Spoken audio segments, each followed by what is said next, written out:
Imagine the year is 1206, across the endless steppes of Central Asia, where the wind howls and the grass stretches to the horizon without interruption.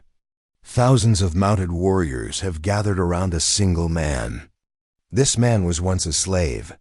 He was once a prisoner, shackled in wood, humiliated, and displayed like an animal. He nearly froze to death in the wilderness as a child, abandoned by his own people. But today, he is no longer just a man. Today, history is about to be rewritten. His name was Temujin. But the world would come to know him by another name, Genghis Khan. This is the story of that man. Not just the story of a warrior, but of a leader, a statesman, and an architect of the largest contiguous land empire the world has ever seen. His life was shaped by betrayal, suffering, survival, and ultimately, by an almost incomprehensible rise to power. It is one of the most dramatic and consequential stories in all of human history. The story of Genghis Khan begins around the year 1162, on the banks of the Anan River in what is today Mongolia. His mother was named Holin, and his father was Yasuge, a chieftain of the Kiat Borjigin clan, a capable and feared Mongol warrior.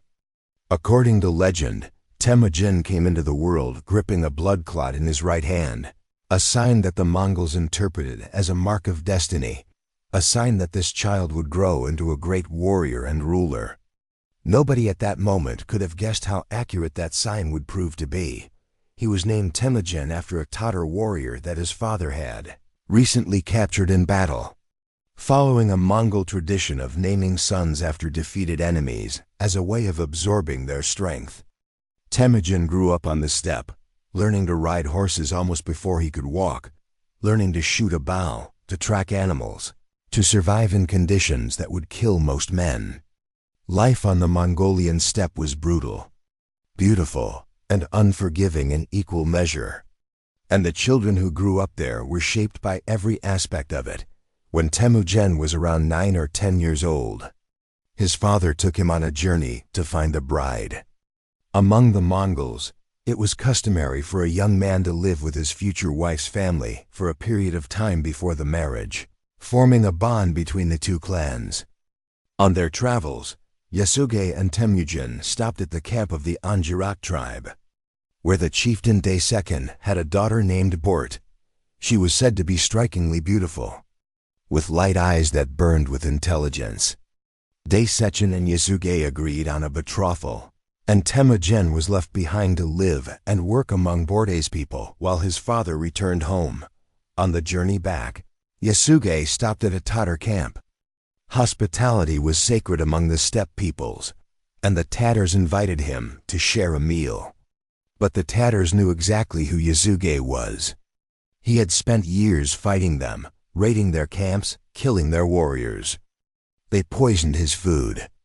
By the time Yasuge reached his own camp, he was already dying. He called for his son, but Temujin arrived only in time to watch his father die. Temujin was 10 years old, and he was now the head of a family with no protection and no resources. What happened next was a lesson in cruelty that Temujin never forgot. The Taikiat clan, who had been Yasuge's allies and who owed loyalty to his family, chose to abandon Holin and her children instead of protecting them. They packed up their camp and rode away, leaving the widow and her young children alone on the steppe without food, without support, and without any means of survival other than their own determination. The message was clear. Without a strong man to lead it, a family was nothing. Holin refused to accept that judgment. With extraordinary courage, she kept her children alive by foraging in the forest, collecting berries and roots, fishing in the river, digging for whatever could be eaten. There were days when there was nothing. There were nights when the cold reached into the bones like a blade. But they survived. Every single day of survival was its own kind of victory. These years of hardship carved something deep into Temujin's character. He learned what it meant to be abandoned. He learned that loyalty was not something that could be assumed. It had to be earned and tested. He learned that the world had very little mercy, and that a man who wanted to live on his own terms had to be strong enough to make his own terms matter. The Tyakiets eventually came to see Temujin as a threat. As he grew older and stronger, they feared what the son of Yesige might do if given the chance. They attacked his family's camp and took him prisoner. He was bound in a wooden kang, a yoke-like device that locked around the neck and wrists, used to restrain and humiliate slaves and prisoners. He was paraded through camps and displayed as a trophy. But Temujin was not the kind of man who stayed down for long. With the help of a young man named Surkan Shira, who took pity on him and risked his own life to help, Temujin escaped. He hid in a river, submerging himself in the cold water to avoid his pursuers, and eventually made his way back to his family. This escape was the first demonstration of a quality that would define his entire life: the ability to inspire loyalty in unexpected people. Surkan Shira had no obvious reason to help him, but something about Temujin moved people to act on his behalf, even at great personal risk. Not long after his return, a conflict within his own family produced one of the darkest episodes of his youth. His stepbrother Beggar, older and physically stronger, had been dominating the younger children, taking food and asserting authority in ways that Temujin felt were unjust and dangerous to the family's survival. In a moment that showed both his ruthlessness and his calculating nature, Temujin and his brother Kasar hunted Beggar down and killed him with arrows. His mother Holun was furious, condemning her sons with words that shamed them deeply. But Temujin had made a decision. Inside the family unit, there could only be one source of authority. He had decided it would be him. When Temujin came of age, he went to collect his promised bride from the Anjarat. He and Borte were married, and from the very beginning, theirs was a genuine partnership. Borte was intelligent, politically astute, and deeply committed to her husband's ambitions. She would prove over the years to be not just his wife, but one of his most important advisors. A woman who shaped his decisions in ways that the historical record only partially captures, but the happiness was short-lived. The Merkits, a powerful steppe tribe, harbored a deep grievance against Temujin's family. Years earlier, Yasuge had abducted Holun from a Merkit man to make her his wife, following a steppe practice of bride stealing that was brutal but not uncommon. The Merkits had never forgotten this insult. Now they came in the night to take their revenge, raiding Temujin's camp and abducting Borte before he could stop them. For Temujin, this was both a personal catastrophe and a political crisis. A man who could not protect his own wife had no standing on the steppe. But it was also an opportunity, because recovering Borte required him to build alliances, and building alliances would accelerate his rise in ways that nothing else could. He turned to two men. The first was Togrul Khan, the powerful ruler of the Karak tribe and an old sworn brother of Yesige. Temujin presented him with a precious sable fur coat that Borte had brought as a wedding gift, and Togrul agreed to help. The second was a young man named Jamukha, who had been Temujin's closest childhood friend. A man of comparable intelligence and ambition with whom he had a bond that was described in the sources as something almost like brotherhood. Together, their combined forces descended on the Merkits, shattered their camps, and recovered Borte. She was free. But she was also pregnant, and the child she carried was born shortly after her rescue. The boy was named Joki. Whether his father was Temujin or a Merkit, captor was a question that haunted the rest of his life and created a fracture in Temujin's family that would never fully heal. Temujin always acknowledged Joki as his son, never publicly questioning his legitimacy. But the doubt was there, and it would fester. The alliance between Temujin and Jamukha that had rescued Borte did not last long. The two men were too similar in some ways and too different in others. Both were brilliantly capable leaders. But Jamukha believed in the old order of steppe politics, a world organized by blood, clan hierarchy, and aristocratic birth. Temujin was already thinking about something different. He wanted a world where loyalty and merit mattered more than ancestry, where a man could rise through ability rather than birth. where the old fractured tribalism of the Mongols could be replaced by something unified and permanent. After a year of living and campaigning together, the two men separated. It was a quiet split, marked by a small symbolic gesture during a camp setup, but everyone understood what it meant. And when they separated, many warriors chose to follow Temujin rather than Jamukha.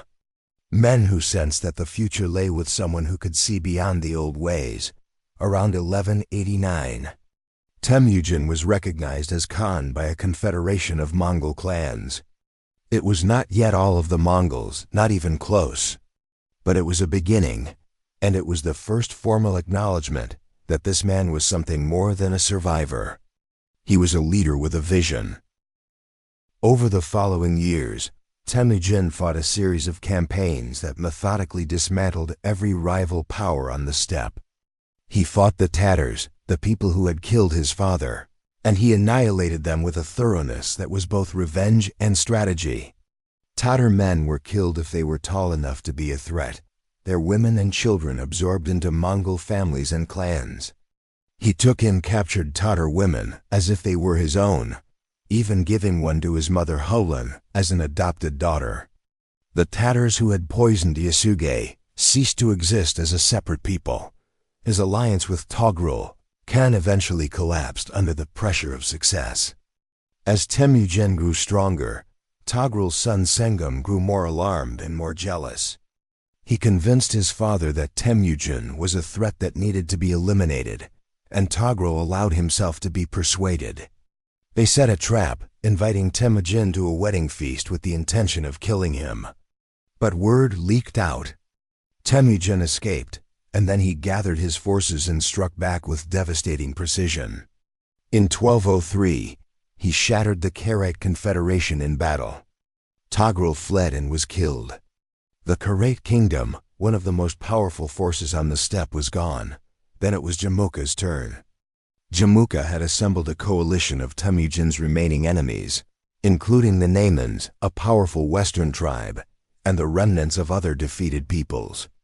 The final confrontation came in 1204. Temujin used the terrain brilliantly, spread his campfires across a wide area to make his army appear far larger than it was, and attacked at a moment when the Naiman forces were already uncertain and demoralized. The Naimans broke and fled. Their king died of his wounds. Jamukha survived a little longer, evading capture in the mountains. But eventually his own companions betrayed him, delivering him to Temujin in hopes of a reward.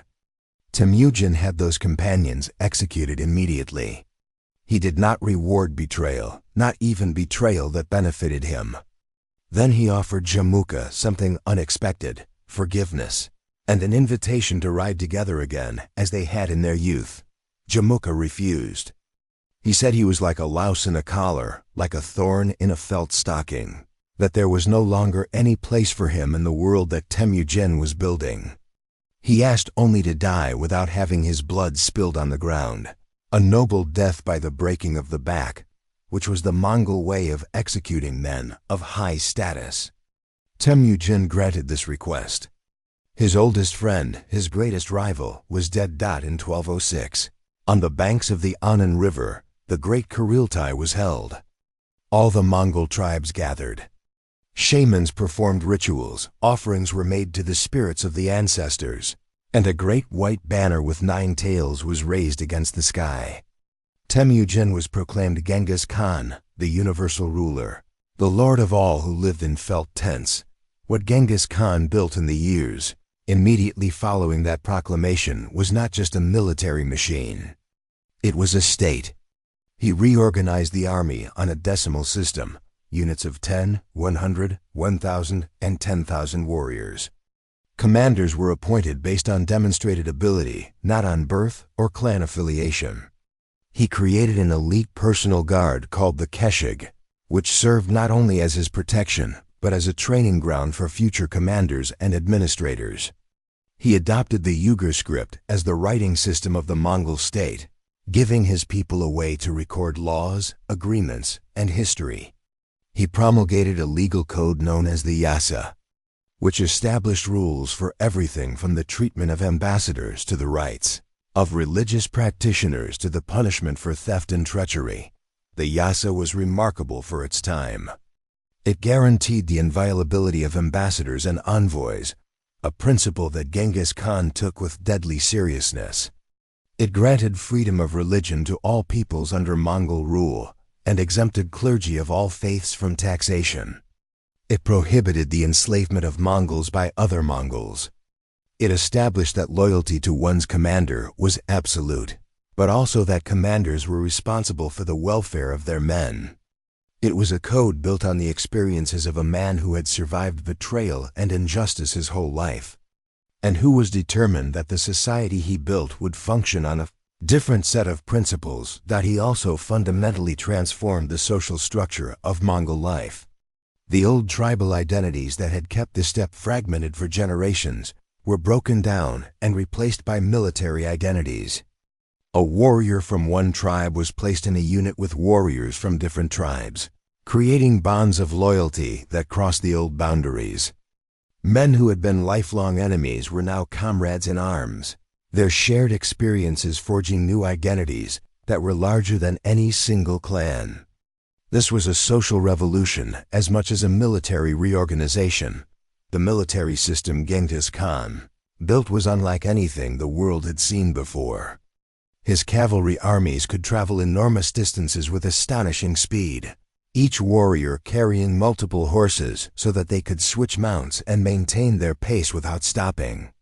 They could live off the land and off their horses for weeks, drinking mare's milk and drying meat on their saddles. Their supply lines were minimal because their needs were minimal. This mobility gave them the ability to appear where they were least expected and strike before defenses could be organized. But Genghis Khan was not simply a master of speed. He was a master of intelligence. Before every major campaign, he sent agents ahead. Merchants and travelers who moved through the target region, gathering information about defenses, political divisions, local grievances, and the personalities of rulers. He knew his enemies' weaknesses before he ever engaged them in battle. He used psychological warfare with surgical precision, offering mercy and protection to those who submitted without resistance, and promising absolute destruction to those who defied him. Many cities surrendered without a fight simply because they had heard what happened to those that did not. He incorporated captured specialists into his army with remarkable openness. Chinese engineers taught his forces how to build siege equipment that could reduce fortified cities. Persian administrators helped him govern conquered territories. Muslim merchants became part of the economic networks that linked his empire together. He had no interest in preserving his own cultural purity. He had an interest in winning, and winning required using every tool available. The first great external campaigns targeted China. The Shi Kingdom in northwestern China, a sophisticated and well-defended state, was brought to heel in 1209 after a grueling campaign. Then came the Jin dynasty, the Jurchen rulers of northern China, to whom the Mongols had for generations paid tribute. For Genghis Khan, breaking the Jin was both a strategic necessity and a deeply personal act. In 1211, his armies crossed the Great Wall. By 1215, the Jin capital of Jiangdu, which would later become Beijing, had fallen. The treasures, craftsmen, engineers, and administrators captured there became resources that further strengthened the expanding Mongol state. The campaign against the Khwarezmian Empire became perhaps the most infamous episode of Genghis Khan's conquests.